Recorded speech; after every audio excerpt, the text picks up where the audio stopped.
Vamos lá, galera, intensifica. Hoje estamos aqui para trabalhar sobre atualidades, né? Eu me chamo Eduardo Rafael e você já viram aí o nosso rostinho na nossa plataforma, que a gente também trabalha com a geografia, né, do Brasil. E hoje nós vamos trabalhar um pouquinho com a atualidades, e a atualidade ela é mais voltada para a geografia geral, né? Tem muitas pessoas que chamam de geografia geral, de geopolítica. A gente vai trabalhar aqui como se fosse atualidade, porque a gente vai estar pegando tudo aquilo que está, vamos dizer assim, ocorrendo no mundo e trazendo aqui para o nosso olhar geográfico, certo? A disciplina, essa disciplina que a gente vai trabalhar aqui, ela é muito importante para a geografia e também muitas vezes para o temazinho da redação, né?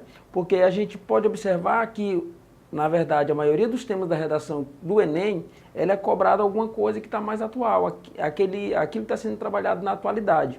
Então, pode ser que aquilo que a gente esteja trabalhando aqui pode vir a ser o tema da redação. Então, é por isso que a gente tem que estar atento a essa disciplina, né? Porque a gente não pode perder esse tipo de questão e também a redação, que é, vamos dizer assim, é 50% daquilo que você precisa para atingir o seu objetivo, certo?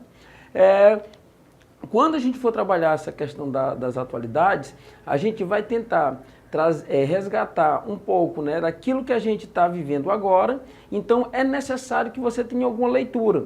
Se você, até esse momento, não tem costume de acessar sites com algumas informações do que está acontecendo no mundo, assistir telejornais, ler jornais, ver aquilo que está em torno de você a respeito de notícias, então você tem que começar a praticar isso, porque a atualidade é isso. Se você não estiver antenado naquilo que está acontecendo, fica muito difícil de se trabalhar, certo?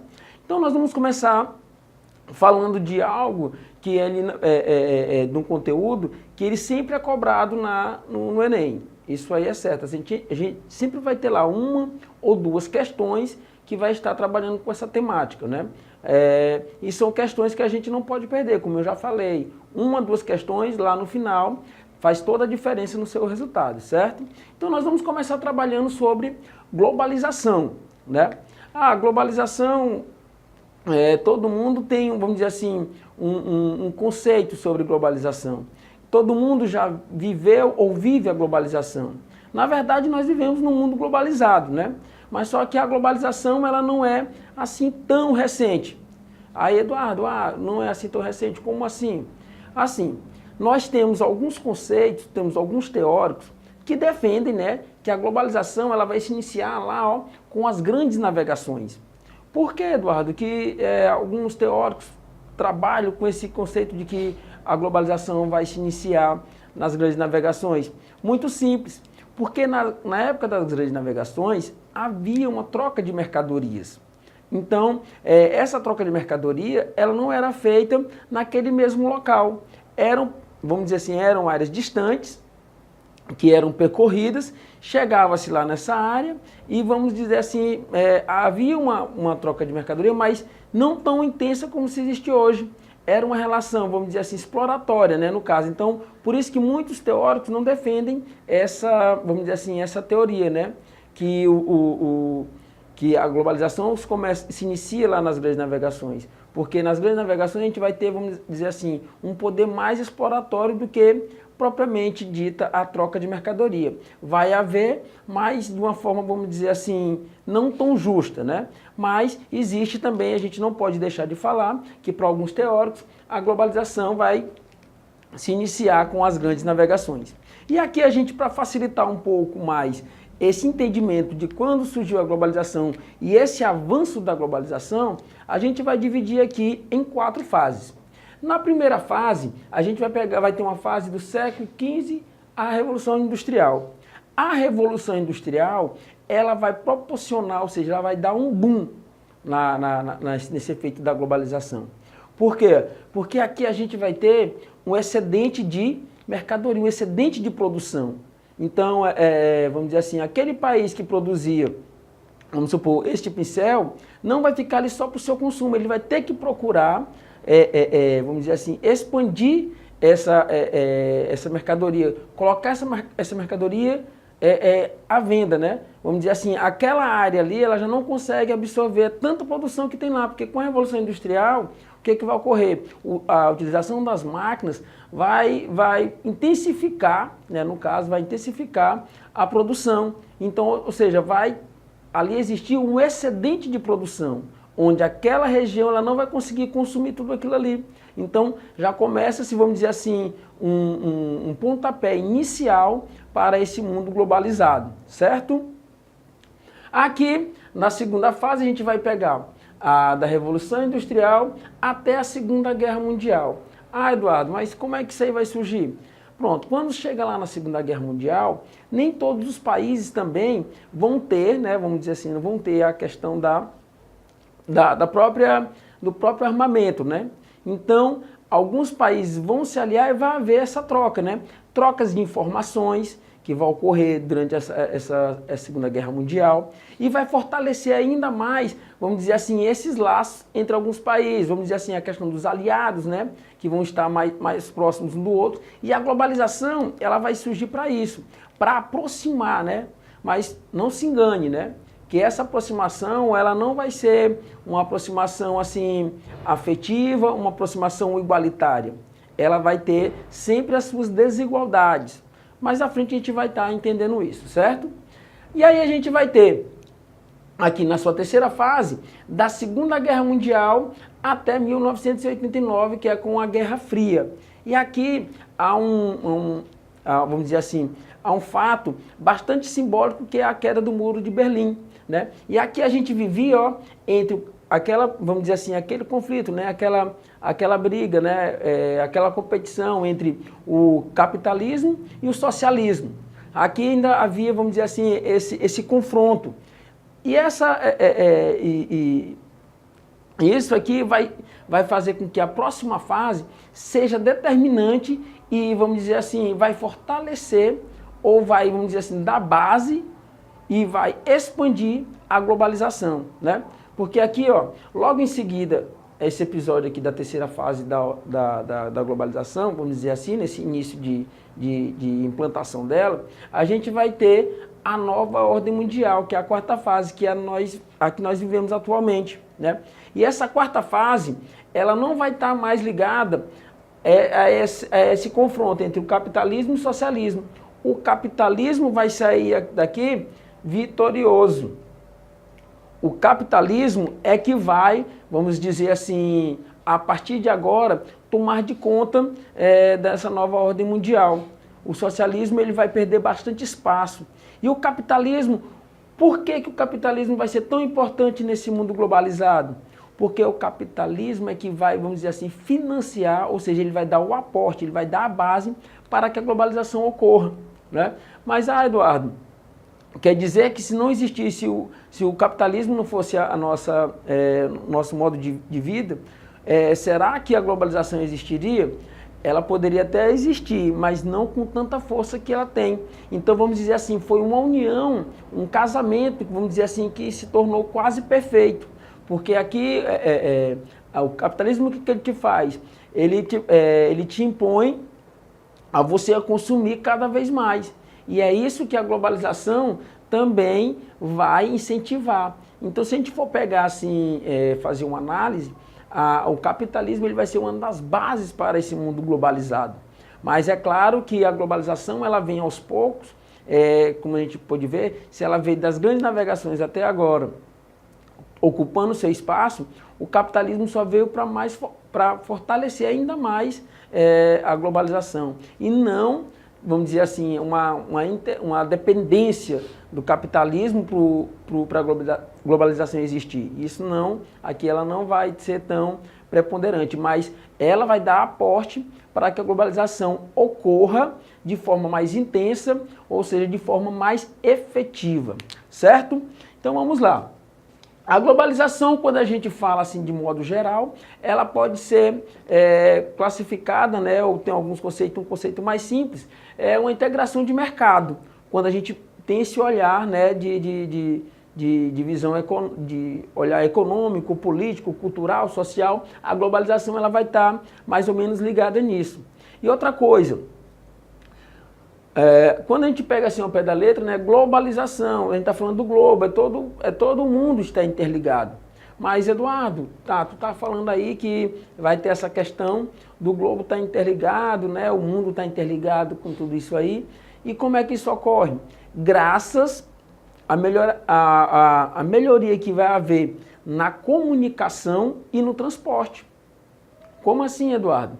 Para a globalização existir, tem que haver essa questão da comunicação com outros lugares mais distantes.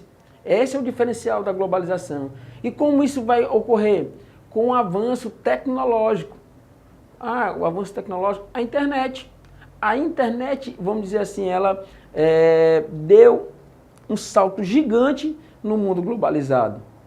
Porque assim, antes, para você ter uma comunicação, vamos dizer, até dentro do próprio país, você tinha que mandar uma carta, essa carta ia para os Correios, aí de lá, até chegar essa informação, vamos colocar aqui no mínimo 3, 5 dias para essa informação chegar. Então, quer dizer, quando essa informação chegava no lugar que você queria, essa informação já ia estar desatualizada, né? Ela não está sendo naquele momento. Hoje não. Hoje você acessa a internet. E outra coisa que ainda muda bastante é que de qualquer lugar você pode acessar a internet, não é necessariamente você ter um computador, seu próprio celular você pode fazer isso, e é através também, se não fosse essa questão da internet, né, do mundo globalizado, nós não estaríamos aqui também tendo esse preparatório para você, te ajudando a atingir teu objetivo, que é passar lá na provinha do Enem. Então, a internet ela vai propiciar que as pessoas tem esse contato, tem essa comunicação mais rápida. Então hoje a gente tem uma informação que está ocorrendo no Japão, ao vivo, né? Vamos dizer, está tendo um terremoto, né? um tsunami, a própria guerra pode ser acompanhada, se você quiser, praticamente que ao vivo. E antes não, antes a guerra, para as pessoas saberem o que estava acontecendo na guerra, demoraria dias, né, até essa informação chegar. E outra coisa, no início, a questão da globalização, ou a questão da informação, ela era muito, vamos dizer assim, restrita. Porque você não tinha internet, mas quem era que te dava a informação? Eram os programas televisivos, a mídia, no caso televisiva, a questão dos jornais, né? E isso aí vai induzir também as pessoas a ter um pensamento daquilo que a mídia está te passando. Hoje não, hoje você pode observar aquele fato, aquele acontecimento, e você mesmo pode tirar as suas próprias, vamos dizer assim, aquilo que você realmente está pensando, não é aquele pensamento que estou colocando na tua cabeça. Você pode interpretar da sua maneira, certo? Porque a mídia também, ela poderia, né, como até hoje ainda faz de certa forma, pode manipular aquela informação. Mas vamos lá, vamos voltando aqui. A globalização, ela vai ter um caráter muito sucinto e que você pode observar de forma bem clara, que é uma interação, são trocas e integração. Eduardo, aqui é tudo muito bonito, né? Essas palavrinhas, né? Interação, integração, trocas. Quem vê desta forma, você pode analisar que tudo é perfeito nesse mundo globalizado. Mas só que nem sempre é assim. Como a gente sempre veio falando aqui, até nas nossas aulas anteriores, tudo isso tem um lado que vai ajudar, que vai favorecer, que é do bem, e outro lado que vai prejudicar, que é maléfico, né? Que vai ser do mal. Porque aqui, ó, a globalização, ela vai promover uma interação e troca cultural e econômica. Eduardo, essa troca cultural, como é que ela vai acontecer? Essa troca ela vai surgir de uma forma global, porque nós estamos falando aqui, né, de um mundo globalizado. Como é que vai interferir na parte cultural de um país? Muito simples. Hábitos e costumes. Como isso acontece, Eduardo? Não, isso é muito simples mesmo. Só que ela vem de forma bem silenciosa. Você nem imagina que na sua vida, né, na sua cultura, na cultura de um país, ela está sendo modificada aos poucos com esse mundo globalizado. Vou te dar um exemplo, né? Muitas pessoas, antes desse mundo globalizado, fazia o seu lanchezinho de formazinha mesmo natural, né? Fazia lá o seu mistozinho, né? Vamos colocar aqui um pãozinho com queijo, presunto. Tava lá, comia satisfeito com o seu suco, com o seu café, com o seu leite, estava muito bem, tudo legal. Hoje não, nesse mundo globalizado, eu tenho que comer um McDonald's. Eu tenho que comer um McDonald'szinho, por quê? O McDonald's não é aqui do Brasil, o McDonald's é americano. O que acontece? Esse hábito ele vai se modificar. As pessoas hoje não querem comer o mistozinho, ela quer comer o McDonald's, porque o McDonald's vai ter lá a Coca-Cola, a batata frita e o hambúrguerzinho que você escolhe. Então, os seus hábitos e seus costumes vão sendo mudados sem você nem perceber. E quem vai te ajudar também muito nisso? A mídia. Porque a mídia vai colocar lá. Se você não come McDonald's, você não está envolvido na nossa sociedade. Você não tem, vamos dizer assim, um status. Então aqui vai mudando a cultura de um país. E a sociedade de consumo, ela é que vai ser a mais afetada. Porque, como eu estou falando aqui, quando eu dou aqui o exemplo do McDonald's, é um dos exemplos. Mas quando você vai observar a questão das roupas, eu tenho que usar uma roupa de marca. Porque se eu não usar aquela roupinha de marca, eu não faço parte do mundo, eu não faço parte vamos dizer assim, eu não sou importante naquele local onde eu vivo. Então, a globalização, ela vai mudando até o seu jeito de vestir e de comer. Um jeito que às vezes você tinha, né, anteriormente, vamos dizer assim, era uma identidade sua e esse mundo globalizado vai começar a te modificar, certo? E essa sociedade aqui de consumo é ela que vai impulsionar para uma outra mudança, que vai ser, mais na frente que a gente vai ver, que é a questão da mudança econômica. Porque essa sociedade de consumo, ela vai querer cada vez mais consumir. Às vezes você tem lá na sua casa, né, um tênis que está novinho. Teu tênis está perfeito. Só que aí, vamos colocar aqui uma marca aqui que é bastante conhecida, a Nike. A Nike pega e lança um tênis. Amigo, quando é lançamento, isso aí com certeza vai vir bem mais caro. Mas a pessoa quer ser a primeira a ter aquele tênis. Ela vai comprar antes daquele tênis nem chegar no teu país.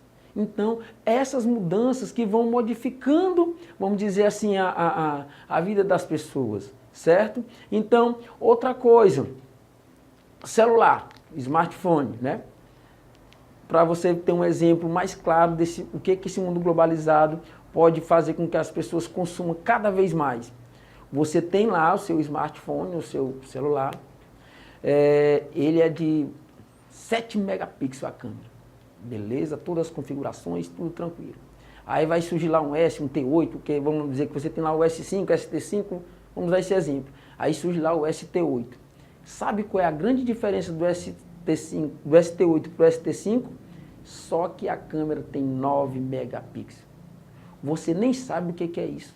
Você não consegue nem diferenciar isso aí. Mas só que já que ele tem esse 9 megapixels, eu tenho que comprar isso. Então, é isso que esse mundo globalizado também vem trazer para as pessoas. Essa questão de consumir cada vez mais, sem ter a necessidade. Né? E isso aí vai provocar mais à frente, que a gente também vai ver nos nossos temas, um impacto ambiental enorme, né? Porque tudo isso aí vai produzir lixo, vai ter uma série de fatores que vai também, vamos dizer assim, desencadear um fator maléfico na parte ambiental e vamos dizer assim, como é globalizado, né? Global. Mas é claro que essa questão da globalização também tem o seu lado, vamos dizer assim, bom, né? Mas aqui, a princípio, nós estamos falando dessa questão da mudança cultural global. Por que é global, Eduardo? Porque as pessoas vão querer começar a se vestir, vamos dizer assim, praticamente que igual. Vai se tornar, vamos dizer assim, um uniforme, né? Vai ser uniforme, vai ser global. Se um modelo lá dos Estados Unidos começa a utilizar uma blusa de cor tal, que tem que ter um corte refinado ali, as pessoas aqui vão começar, mas a modelo não sei o que é tão famosa lá, está utilizando essa blusa, então vou ter que também que utilizar. Então, vai ter essa parte cultural, ela vai ser global, ela é como se fosse padronizar, vamos dizer assim, o que você come, o que você bebe e o seu modo de viver. Então, a cultura ela é bastante afetada com a globalização. Na parte econômica, Aqui tudo é um efeito, né? Vai ter aqui a troca de mercadorias. Ah, troca de mercadorias. Quem vê esse nome troca de mercadorias acha que é tudo bem, tudo muito legal. Mas não é tão assim. Porque essa troca ela vai envolver o capital. Então, para isso acontecer, quem vai se destacar? São aquelas pessoas ou aqueles países que têm o capital. Aqueles que não têm, eles vão ser praticamente que excluídos desse processo de globalização. E isso vamos dizer assim, é um dos fatores que às vezes preocupa bastante, mas que fortalece ainda mais essa questão da globalização. É muito simples, porque aquele país que não tem o capital, que está mais abaixo, ele quer alcançar o topo. Então ele vai procurar cada vez mais chegar lá naquele patamar diferenciado. Mas, como nós sabemos, isso é muito difícil, porque existe aqueles países que já dominam há muito tempo e dificilmente eles vão ser, vamos dizer assim, destronados, né? Vão sair dessa posição, certo? Então, fazendo aqui logo uma pequena revisão do que foi visto até agora, nós vimos que a globalização, há umas divergências entre os teóricos, né? De quando realmente ela se iniciou. Alguns teóricos defendem que essa globalização ela vai se iniciar com as grandes navegações, através das trocas de mercadorias, né, que existia entre esses, vamos dizer assim, essas áreas que eram mais distantes, saiu de áreas mais distantes, procurando mercadorias e havia essa troca, mas só que não era realmente uma troca, né? Era mais de caráter exploratório, aquele país que vinha e lá tentava, vamos dizer assim, absorver aquilo de melhor que tinha naquela área. Então, por isso que alguns teóricos não são muito a favor que esse mundo globalizado se inicie aqui nessas grandes navegações. Mas, se a gente for ver de uma maneira geral, a gente pode dizer que essa globalização ela se inicia nessas grandes navegações. E aqui a gente vai ter 4 fases distintas que vão cada vez mais fortalecendo esse mundo globalizado, nessa questão da globalização. Vai lá no início do século XV, Revolução Industrial vai ser bastante importante para que a globalização ocorra de maneira efetiva, porque vai surgir, né, a questão do excedente da produção, e esse excedente não tinha mais como ficar ali, estava saturado. Então esse excedente tinha que ser, vamos dizer assim, espalhado para outras áreas, né? E aí a gente vai ter a Segunda Guerra Mundial também, que vai favorecer muito a questão desse mundo globalizado, vamos dizer assim, a união, né, dessas potências, essas trocas de informações que vai ocorrer durante essa Segunda Guerra Mundial. E aqui a terceira fase, que vai pegar da Segunda Guerra Mundial a 1989 com a Guerra Fria. Aqui o capitalismo, o socialismo, aquele confronto que vai estar ocorrendo. E logo em seguida, na quarta fase, que é a fase atual que nós vivemos, onde a nossa nova ordem mundial, o capitalismo vai sobressair, ou seja, ele vai ter um maior destaque e é ele que vai, vamos dizer assim, vai expandir essa questão do mundo globalizado, porque nós vimos a globalização e a integração de mercado e o capitalismo incentiva isso. Como? Nessa questão do consumo. E então vai haver, nessa questão da globalização, uma interferência, né? Ou seja, onde era para ser uma integração, uma interação, uma troca, não vai ser muito assim, vai ser, vamos dizer, vai ser tipo que uma imposição cultural e econômica com esse mundo globalizado, certo? Então nessa primeira parte, a gente vai parando por aqui, até a nossa próxima aula e saudações geográficas.